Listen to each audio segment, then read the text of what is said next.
Existe um fenômeno humano que está presente desde sempre. É uma coisa que está entranhada no nosso bichinho e os nossos arquétipos são criados a partir dessa condição que é a necessidade de pertencer a alguma coisa. Em parte, isso acontece porque todos nós, né, na medida que a gente vai evoluindo, desde que a gente é pequenininho, a gente vai trazendo uma série de desgastes interiores, de traumas, de dificuldades, de problemas que todos nós temos.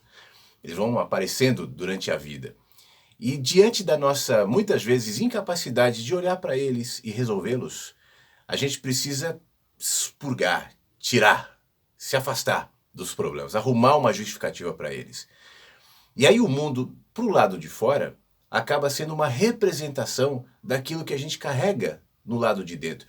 Ouça isso que eu vou te falar, não como uma teoria, como uma viagem intelectual, mas como uma realidade.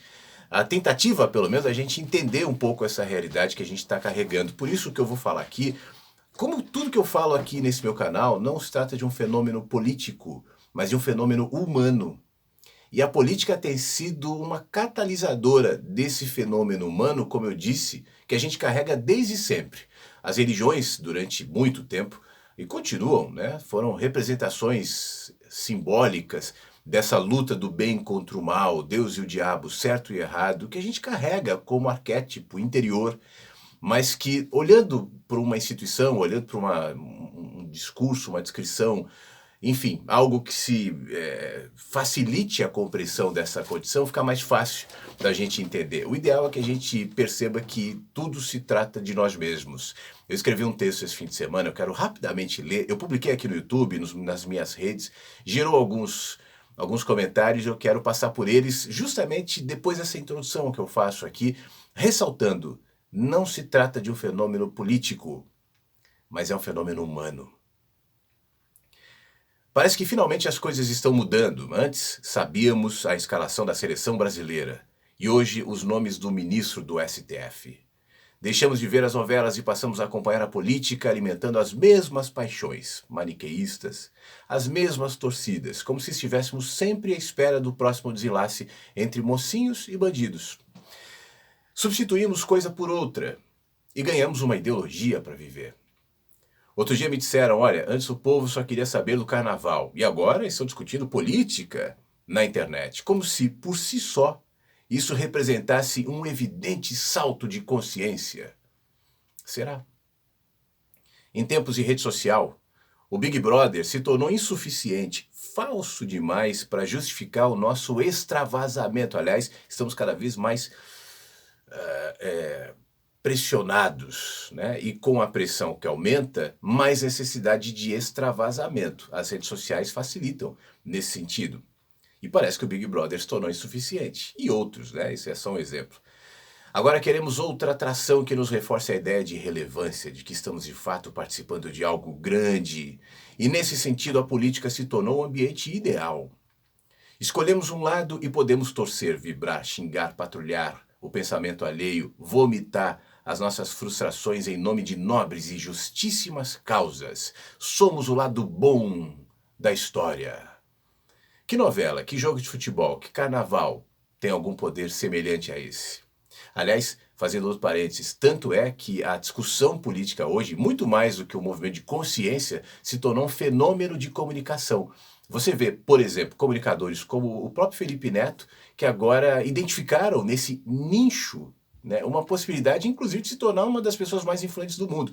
Eu não estou aqui questionando o que ele diz, o que deixa de dizer, não se trata disso, mas para mim é evidente que ali existe um movimento de um comunicador ocupando um nicho de comunicação e tentando subir, mudar o seu público, o seu target de idade, né, público infantil para um público adulto, mas entrando numa esteira que hoje atrai os olhares. Não é falar de novela, não é falar de futebol, não é falar de Big Brother, é falar de política que hoje movimenta os maiores engajamentos em rede. E engajamento é o nome principal, né? As pessoas que estão na internet, grande parte delas trabalham por isso, a própria internet, as próprias redes sociais, para te manter engajado. O que melhor do que isso, do que a política? Antes as pessoas engajavam discutindo do vilão, do mocinho da novela, quem é melhor, quem matou Odete Roitman. Hoje isso não cabe mais, né? Então eu identifico por exemplo, no Felipe Neto, um movimento de oportunismo de comunicação, de negócio mesmo, né? E outros, empresas de comunicação, eu tenho visto muito isso, comunicadores de rádio, de televisão, especialmente na minha área de rádio, eu conheço, inclusive, pessoalmente, alguns comunicadores que saíram de uma quase irrelevância para um patamar de seguidores, de visibilidade, de importância, justamente por aderir a um discurso político que hoje é o discurso da massa. E não importa qual seja o discurso da massa, há 5 anos era outro, mas o fenômeno é o mesmo. Você pode estar falando uma coisa e outra, com a impressão de que antes falávamos uma coisa, era um grupo, hoje é outro. E talvez até seja. Mas isso não representa nada além da superfície. Porque nos bastidores, nas raízes do negócio, o fenômeno é o mesmo. É aquele que eu identifico como pessoas sem perceberem alimentando um monstro só, que no fim das contas engole inclusive os antagônicos. Por isso eu repito, esse meu vídeo fala de um fenômeno humano, não de um fenômeno político, mas continuando aqui no texto. Tudo muito tentador, afinal, quem não quer sair de uma vida medíocre e irrelevante e se apresentar diante da nobre tarefa de mudar o mundo, elevados a destemidos ativistas de sofá? Finalmente parte de algo maior.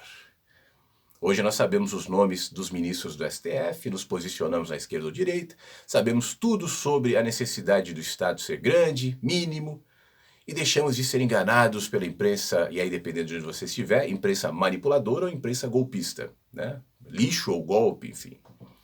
O fato é, talvez realmente tudo represente uma grande evolução, mas pessoalmente eu só não consigo enxergar qual. Porque quando eu ultrapasso a verniz da nossa ilusão política, eu identifico no fenômeno humano os mesmos males de sempre, as reduções de sempre. E ao invés de enxergar um povo mais consciente, eu vejo um povo apaixonado. Quando a gente substitui a consciência, a racionalidade, a isenção pela paixão, a gente perde os parâmetros para, no caso da política, enxergar a coisa com clareza. E hoje tudo que se alimenta em você é paixão. Esse nós contra eles, por exemplo, não é algo inaugurado hoje, você sabe disso, mas faz parte de algo implantado na gente já há muito tempo. Eu não estou falando só do PT, das últimas décadas, não, eu estou falando de sempre. O que os partidos políticos, o político atual e os anteriores fazem é aproveitar de um fenômeno que já existe na gente desde os primeiros movimentos arquétipos de Moisés conduzindo o povo na terra, em direção à terra prometida, abrindo o mar vermelho contra os inimigos, Deus e o diabo. Isso faz parte da nossa constituição existencial. Dependendo da era, da cultura, do povo, ganha uma tonalidade de discurso diferente. Mas repare que por trás dos discursos, essa ideia é sempre a que prevalece, e é justamente essa que eu estou questionando. Eu recebi alguns comentários no meu texto, especialmente no Facebook, aliás o texto está aqui no YouTube, tá? E está no Instagram também, mas no YouTube eu vou deixar aqui embaixo o texto, mas de pessoas dizendo o seguinte: então você está falando para ser passivo. Alguém, inclusive, falou, então, no Holocausto esse texto caberia muito, era melhor deixar para lá, ninguém fazer nada. E é impressionante o nível de encurralamento que essas pessoas se encontram, porque quando você lê o que eu estou escrevendo, ou está me ouvindo agora com essa ideia, então é melhor não fazer nada, é porque você não entendeu absolutamente nada, não é melhor agir. Eu não estou propondo em cima do muro, não estou propondo sermos passivos, deixar para lá, muito pelo contrário.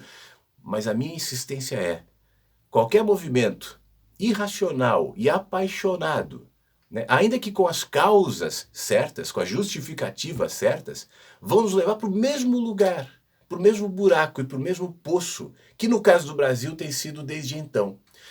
É justamente por isso que não se alimenta a substituição da irracionalidade apaixonada pela racionalidade lógica, que entende que não existem nem heróis e nem demônios. Existem coisas melhores ou piores, propostas melhores ou piores, ideias melhores ou piores, mas essas são discutidas à base do equilíbrio, da racionalidade e do respeito. Quando você troca tudo isso pelo xingamento, pela paixão e pela arrogante certeza de que você sabe a verdade e o outro é o seu inimigo, você não entendeu nada. É um fenômeno humano. Fique bem, pense nisso.